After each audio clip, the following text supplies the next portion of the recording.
Courtney, where the hell are you? I am starving. Where is my damn dinner?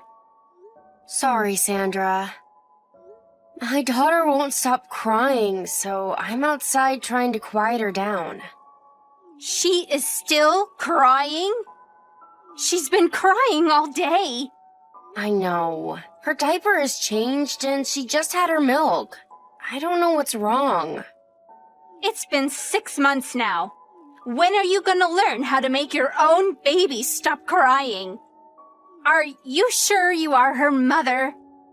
She isn't always cranky like this. Usually she settles down when I hold her. She's so loud, though. I think you forget that I live in the same house. I'm sorry for all the noise. What are you going to do if I get sick from not resting well? I need at least 8 hours of good sleep. I am very sensitive about my health, you know, and you haven't been keeping up with housework lately. Sorry, but you have to understand, I am very short of sleep too. I don't have any energy left. Can you please help me with the chores? I can't do everything while holding the baby. What are you talking about? You can't make your own mother-in-law do any chores. Not all of it, of course. But can you at least do your own bit? You know, like your own laundry and preparing your own food? So, you're saying you can't do it either? Because you have to hold the baby? Then why don't you hold her while you do your work? Sandra, you know that's not possible. How do you expect me to cook while holding the baby? I will absolutely not do any housework. I hate cooking. I have arthritis and I can't do laundry. I will make breakfast and lunch then, so can you make dinner? My daughter tends to cry in the afternoon. So if you can help me while she is most cranky, that would really help. No way. I want my dinner to be the best meal of the day. Can you at least vacuum the floor then? Perhaps just the first floor? I have a bad knee, so no. Don't you get that I'm too old for any housework? If you find keeping the house so difficult, then why don't you ask my son to help you with the baby? I can't ask him because he's so overworked. In fact, he's probably more sleep-deprived than I am. He does help me on the weekends, but I feel so bad asking him to help on weekdays. How pathetic of you two. You only have one daughter. I raised 3 boys all on my own. Your hardship is less than a third of mine. But my husband told me his grandparents practically raised him. You got help from your parents, didn't you? Like I said, I had 3 boys. You shouldn't need any help when you only have one girl. Ah, young people are so sad nowadays. They don't teach enough about perseverance at school anymore. I just ran into Miss Thomas from next door. She gave me loads of tomatoes picked from her garden. Oh, that's so nice of her. I'll be back in a minute and would like to have lunch right away. I am starving. I could faint. Sorry, Sandra. I was taking a quick nap while my daughter was sleeping. I will make something right away. Unbelievable! You were sleeping when you should have been working? I haven't been feeling well today.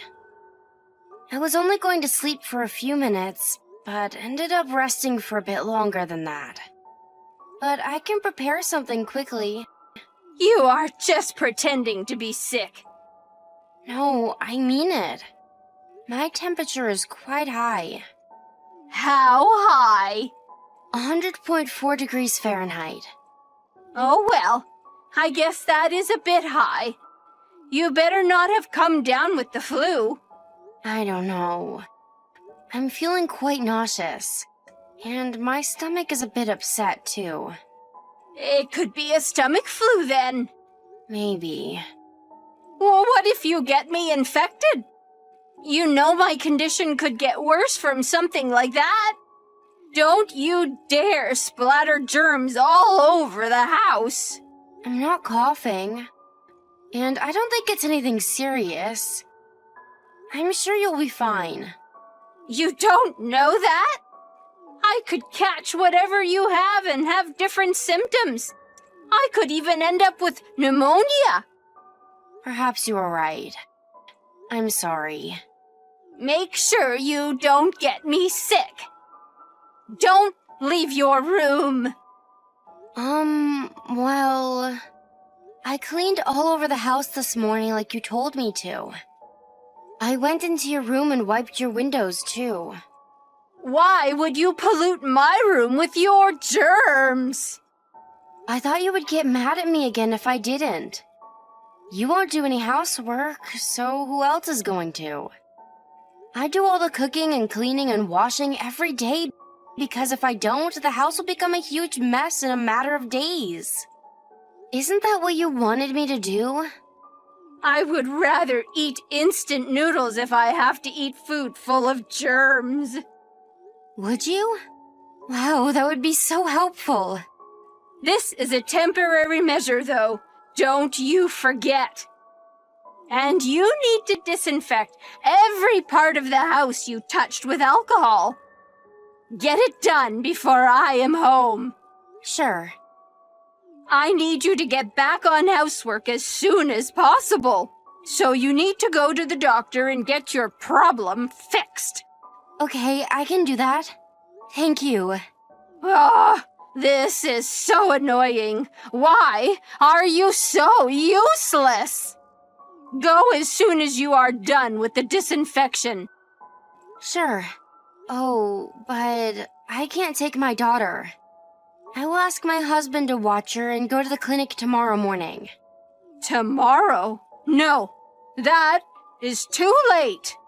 You need to go right away. But she is really cranky right now. There is no way I can take her. I won't even be able to drive with her crying like this. She's crying again. Fine then.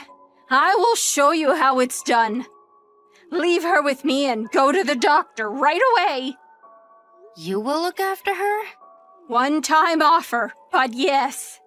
Are you sure? She is a very sensitive baby. Who do you think you're talking to? My skills with kids are 1,000,000 times better than yours. I can handle without an issue while you are gone to the clinic. You said you have a bad knee, though. Are you physically able to care for her? Don't underestimate me.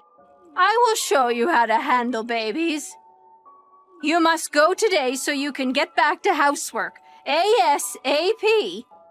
Be ready to leave her with me by the time I get back. Thank you so much. You are a lifesaver. Courtney, where are you? You need to get back home now. What's going on, Mrs. Thomas? What's going on? Are you insane? Why did you leave your baby at home by herself? She's not moving. Wait, are you talking about my daughter? Yes. What were you thinking? Do you see Sandra around?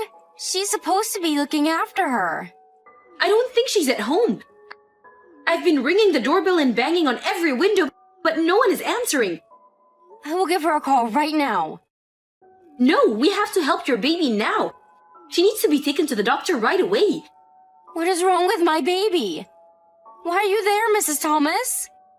I could hear her screaming from my house for a very long time. Maybe like an hour or so continuously. What? I didn't like the way she was screaming, but then it suddenly stopped. So I got worried and came to have a look. And I see her on the floor, face down by the sofa. I think she fell off. Oh my God, is she hurt? Is anything broken? I can't tell. The door and windows are locked. She needs to be locked out right away. Can you please call an ambulance? My son just called, but we can't open the door for the paramedics. How are we getting her out of the house? Can you get back right away? Break the window. It will take at least 15 minutes for me to get back. I give you permission to break the window to rescue her. Please do it. Okay, then I will. The ambulance will be here in 5 minutes. I'll let the paramedics take her without waiting for your arrival, but I will stay with her. Please. Thank you so much. I will let you know as soon as I know where she's being taken. Be ready. Hi, do you have a minute? Hello? Mrs. Thomas, how can I help you? Do you know what happened at your own house? Your granddaughter was taken to the hospital earlier today. What? We called the ambulance because we found her lying on the floor. She must have fallen off the sofa. Why did you leave the baby on her own? Oh, well, my daughter-in-law must have left her there. I was ill, so I was sleeping in my bedroom. She told me you were supposed to be watching her. Did she? I'm sorry, but please don't mind. She is a compulsive liar. She always blames me for things. Courtney does not seem like a liar to me. Were you really ill? Yes, I was. Why won't you believe me? Because my son saw you. He found you passed out on your bed, in a room full of empty wine bottles. Saw me when? And how exactly? When we were rescuing your granddaughter, I got hold of Courtney and she gave us permission to break a window to get in. What? You broke a window? Are you serious? It was an emergency. We didn't know if the baby was all right. Her life could have been taken at stake. I guess you are right. I went with the baby to the hospital, but my son stayed behind to do something about the window. There were broken glass everywhere, so he didn't want to leave it like that. He was looking for things he could use to clean up the mess, and that is when he found you in one of the rooms. I haven't had anything to drink. My son said he could smell the alcohol from the outside door. He also tried to wake you up, but you were wasted. I don't know. I don't recall any of that. Sandra, you should admit that you got drunk and fell asleep. I understand you're upset for getting caught, but don't blame it on Courtney.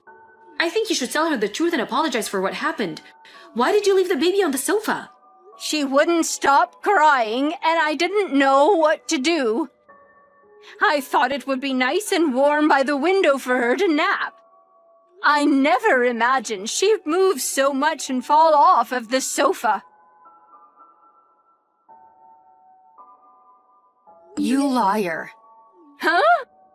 This is Courtney. Mrs. Thomas is letting me use her smartphone. I didn't know you were with her. She let me know what was going on. Sandra, how dare you? You are a sick liar. Excuse me? What was that about showing me how it's done? What exactly did you want to show me, huh? A bad example? I accidentally fell asleep. You fell asleep the other day and forgot to make my lunch too. Remember? I would never abandon a baby on the sofa. What were you thinking? She fell off and hit her head and was lying face down. Don't you know how fragile a newborn baby is? I didn't do any of it on purpose. You shouldn't have left the house without your baby in the first place. You offered to look after her. She could have suffocated to death. How are you going to take responsibility if she ends up with a serious after effect or something? Don't be so dramatic. She just bumped her head a little. This is very serious, Sandra. A baby can die from something like this. Are you not sorry at all? I think I should report you to the police for leaving a child unattended. What are you talking about? Your son and I love our daughter very much. I bet he would want to report you too if he found out of what you've done. He would disown you too. Don't be stupid. You really don't want that, do you? Because you won't be able to live without him paying for everything or me taking care of you. You depend on us too much. I was looking after your daughter for a while, but she wouldn't stop crying. So I ended up having a bit to drink, but I was not wasted. I think I fell asleep because I'm sick now, from the cold I got from you. That's why I was passed out and didn't hear Mrs. Thomas or her son. Let's say hypothetically that was true for a second. It doesn't change the fact that you left a tiny baby on the sofa. Like I said, I did that because I thought it would be cozy for her, out of thoughtfulness. No, you just didn't want to take care of her anymore. So you left her on the sofa and retreated back to your room, which is far away from her. You just gave up and got drunk. I've had enough of your laziness. I am leaving you immediately. Go ahead, do as you please, but don't drag my son into this. You think you would want to live with somebody who nearly killed his daughter? Besides, why do we have to continue to take care of you? We are busy enough taking care of our baby girl. You are not worth our time. We refuse to babysit a lazy old woman like you. I was so furious that I refused to even breathe the same air as Sandra. So I never returned to the house after our last conversation. We didn't have anywhere else to go besides my parents' house, to which we were welcomed into. Mrs. Thomas helped explain the situation to my husband, who was enraged with what Sandra had done. Having understood the seriousness of the situation, he was so ashamed of his own mother. The same night, he quickly gathered our belongings and left the house. Sandra was devastated and tried to stop him, but of course, failed. Soon after, all of our remaining possessions were moved out of the house. Thankfully, my daughter didn't suffer any major injury and was discharged from the hospital after all tests came back clear. I have stayed in touch with Mrs. Thomas, who saved my daughter's life. She told me recently that Sandra's lonesome life seems to be in complete disarray. Knowing she doesn't have any money or the skill to take care of herself, I am not surprised at all. The last I heard, she's fallen ill and barely gets out of her bed. We now live peacefully in a condo far away from her. Since we are located near my parents, they help us when we need a hand looking after our daughter. Reflecting back to my old days, though, I think it was much more difficult looking after my mother-in-law than my newborn baby.